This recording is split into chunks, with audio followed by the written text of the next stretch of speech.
impakti do ketë, ndoshta kjo do ushqej pak tezën e Erbenit, po turizmi në Shqipëri është themeli i ekonomisë që ne kemi sot. Bashkë me ndërtimin që është vendi i dytë. Të dyja bashkë bëjnë 37 deri në 40% të prodhimit brendshëm bruto. Që do të thotë një frenim sado i vogël i të dy këtyre sektorëve, për sa kohë kemi lënë mangu sektor të tjerë prodhuese, i kemi lënë pothuajse në harres, do ndikojë në mijëra familje të cilat humbin të ardhurat. Kanë mbi 340.000 punësuar të dy bashkë. Janë mbi 300 familje që ushqehen me këtë. Pse përmend të gjën të turizmit? Tirana ka 2 vite që është qyteti më i vizituar nga turistët e huaj në Ballkan. Aeroporti i Rinasit është aeroporti që u bë edhe më i madh vjet ja mori Beogradit. Dhe jemi në fillim të sezonit turistik. Sezoni turistik tek ne mbi gjitha imazhin ka pas në promotorët kryesorë dhe këto pamje kanë bërë xhiron e mediave ndërkombëtare dje në mënyrë. Them unë fal zotit jo ai shumë se spati pasoja në njerëz dhe kjo ishte turistët janë të ndjeshëm edhe ndaj kësaj dhe neve nëse na zjarri ndodhin kudo. Londër digjen rregullisht çdo ditë në ndërtesë.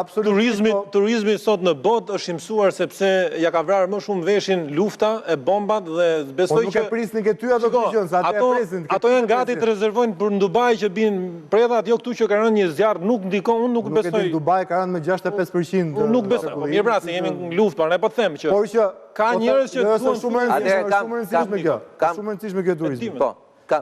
Po, mbaroj. Jo, s'ka problem. Jo, mbaroj. Pra, në qoftë se ne i marrim dhe kemi këtë lloj cilësie ndërtimit dhe ne na përsëriten ngjarjet e këtilla, qoftë edhe nga aktorë të jashtëm, të cilët e pas kanë shumë më të lehtë për shkak të organizimit të strukturave të ndërtimit dhe politikës tonë urbane që të bëjnë këto gjëra, apo qoftë edhe nga fatkeqësi, të gjitha do ndikojnë. Dhe po ndikuan, do ta ndjejmë normalisht me një disa muaj më vonë, jo për një herë, do ta ndjejmë edhe në xhepin tonë. Unë mendoj që e ketë tepruar kujdes, por unë them frika ruan vreshën dhe unë jam dakord me ty që më mirë ta ngrejmë një alarm, qoftë edhe të egzageruar, mjaft që ti shërbej gjëse gjëra tilla më përsëritën. Kam një foto se du të pyes Eraldin dhe Benin. Erald, një pajisje e tillë e instaluar si bie në çdo kat apo në çdo kat është hidrant. Në çdo kat hidrant. Sa e shpëton një ndërtesë? Në këtë rast nga sa ja ul rrezikun? Po ajo patjetër që do ndihmonte në momentin që do kishte akses për shembull në atë kat ku mund të karriereshte nga zjarfiksit të arrijeshte të shuheshte zjarri përmes hidrantit.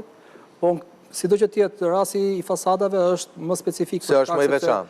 Zjarri është përmes këtij kaviteti të dy elementeve të paretit dhe është e pamundur që ti të futesh nga korridori apo nga ajo që duhet kishte parashikuar është burim i ujit aty. Parashikuar që në projekt është që barrierat bllokuese duhet të ishin vendosura në çdo dy kat. Pra ka barriera të tilla që ti nuk e lejon zjarrin të kalojë nga kati në kat.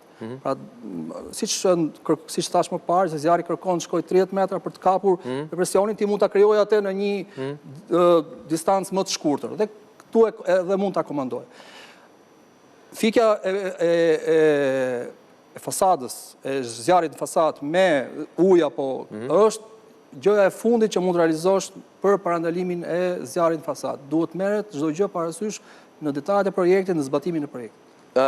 Ben ti me që shkoj, pe këto, kishte ky pallati nga këto? Aja e gjës. Kjo lloj tipologji zjarri nuk shuhet me zjarr, me ujë. Jo, unë e flas përgjithësi, këto mbrojtjen kundër zjarrit, MKZ e pamshme. Po përgjigje po të jap.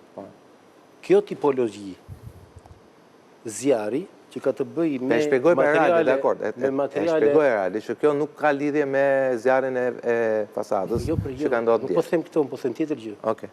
Po them tjetër gjë, po them nuk shuhet me ujë, është shumë larg. Po pra. Nuk shuhet me ujë, jo se është fasadë, po nuk shuhet me ujë. Kjo është në rastet kur ke djegje në shtëpi me tipologjinë e atyre materialeve të cilat aty duhet të shuhen. Ju e pat, kjo ka dhe një specifik që pastaj lidhet me atë që sapo thamë, që është një front shumë i gjerë, që ti e hedh ujë në një vend, sa kalon te tjetra u riaktivizua këtu. Një gjë po i them që në momentin e parë dhe për këtë ndiq dy gjëra do them saktë, shumë shqetësim. Ndjeva mungesën e profesionalizmit të trupës së zjarfikseve. Sepse këto janë panele. Janë panele. Unë sot e kam zbërthyer me dorë një panel. Në qoftë se zjarfiksi parë do t'i shkonte në mendje që që atë brezin që po diskutohet, ta hiqte nga sipër, ishte izoluar. Jo. Nuk e bën një Tani fol për fushën Për tënde, ta mbështetur Beni, Mos më unë lërë kam ti, çuar jo. mesazh. Mos më lërë. Nuk të lë, sepse ti thua ato të thyen rregullat e sigurisë. Çuar mesazh. Për një gjë që nuk do të bëjnë inxhinier. Ishni komplet Se nuk lejohet vertikale e ajo hiqet. Ti e ke zjarin vatrën e Shkosh pak më larg. Ajo u dosh Nuk po thu për tap kasën e një dritare, po ti po thu për tap kasën e një Po ajo do të digjet, po se lejove ti nuk e shuan Po dot. nuk e shmonton dot zjarr fiksi në atë kohë kur të rëftu për jetën e njerëzve.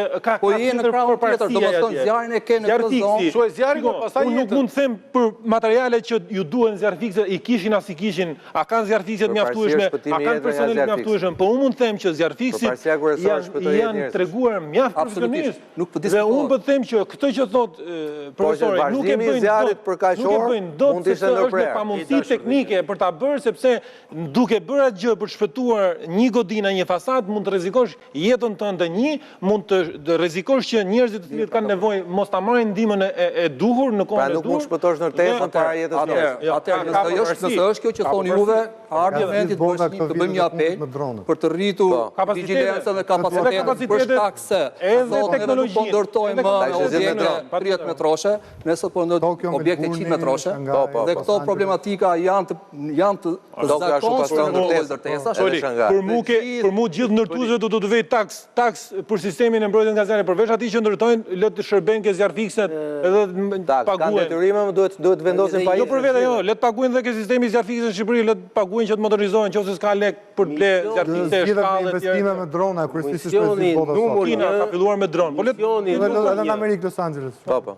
Misioni numër 1 i zjarr fiksit është të shuajë zjarrin dhe paralelisht ku nuk ka zjarr, shpëtohet jeta. E në qoftë se ti pretendon të shpëtosh jetën duke moshuar zjarrin, çfarë po thua? Se nuk funksionon kjo gjë. Si ti thua që shyn zjarrin që shpëtojnë jetën? Po jo, pra sa ata futen me zjarrin që shpëtojnë jetë njerëz. Por edhe një herë kur janë futur ata, kur janë futur shpëtonin njerëz. Më thuaj si montohet ajo, po këtë se si shpëtohet ta them unë. Mirë, okay. Kur janë futur ata, zjarri ishte te cepi aty. Drejt. Te cepi. Kjo është drejt. Dhe 3 orë, 3 orë që pastaj e doli kjo ngjarja, këta merreshin konsultoheshin me një inxhinier ose me teknik. Pa është ajo që thetim fakt që të them përpara që ky komandanti i grupit, po patjetër. Po si vetëm ky duhet të ishte poshtë dhe ti bllokoi rrugën. Një grup shpëton jetë njerëzish, një grup tjetër izolon arsyeën e zjarrit dhe mundohet ta. Në kohën që ai zotria është komandi i njësisë ka hyrë atje lart dhe është djegur gjysma e fasadës, tregon që akoma ka njerëz të cilët kanë nevojë për ndihmë dhe nuk mund të shpërqendrosh forcat të tij pa dhënë ndihmën e parë dhe pa u siguruar që ke shpëtuar çdo jetë. Dhe kjo ndahet puna. Një pjesë vjen nga brenda, një nga jashtë dhe një ndihmon sa për ta mbajtur në kontroll, po ti nuk mund të fuzësh forca për të fiksuar zjarrin pas qytetet e larta po investojnë në kjo ngjarje këtu fokusohen ke jeta, dronet me zjarrin. Dhe jo me ujë, po me kjo ngjarje këtu është 2 orë mbasi zjarr fikset kanë qenë terren, po mos gjë e parë që mësojnë zjarr fikset kur në një front të madh plas zjarri, gjë e parë që bëjnë, prodhojnë brezat për të ndarë avancimin e zjarrit, sepse avancimi i zjarrit është rrezikim i jetës. Zjarri do oksigjen. Dhe këtu është avancimi i zjarrit. Ti kishe një xhak i cili vetëm kërkonte oksigjen dhe donte shkonte lart. Ajo duhet kputur. Bllokoja atë, çoi diku tjetër. Dalin ajër, mos rrisi temperaturën. Në qoftë se këtu unë konstatova atë që nuk e dija, sinqerisht nuk e dija dhe edhe dje unë kam bërë një qëndrim duke patur parasysh mungesë totale standardi. Këtu nuk më rezultoi kështu. Rezulton që në Tiranë një masë absolutisht jo e vogël e ndërtimeve të larta janë jashtë standardit për sa i përket zjarrit. Janë jashtë standardit. Në qoftë se këti do t'i them jashtë standardit, po them të gjithë të tjerët janë jashtë standardit.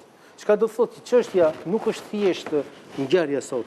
e cila ka zgjidhje ligjore, do të zgjidhet ligjore. Në fundi qytetarët që janë futur atje kanë pagu lekët, kanë bërë kontrata, ata që kanë bërë kontrata i ka dhënë sigurinë, do mbaj përgjegjësi për sigurinë, do mbaj përgjegjësi për ja dha garancinë kryeministri, po nuk duhet funksionojë kështu, duhet ngritë sistemi. Jo, s'ja ka dhënë. Kryeministri kur jep garanci me lekët e mia dhe tona. Jo, si ta, me lekët e firmës, me lekët e Ti firmës. kemi qenë në emision Me çka kam thënë? lekët e firmës. Kam thënë këta persona ta harrojnë që drejtojnë. Po edhe ajo nuk është korrekt. Këta ti drejtojnë sistemi drejtësisë Po. dhe i marrin lekët 1 me 1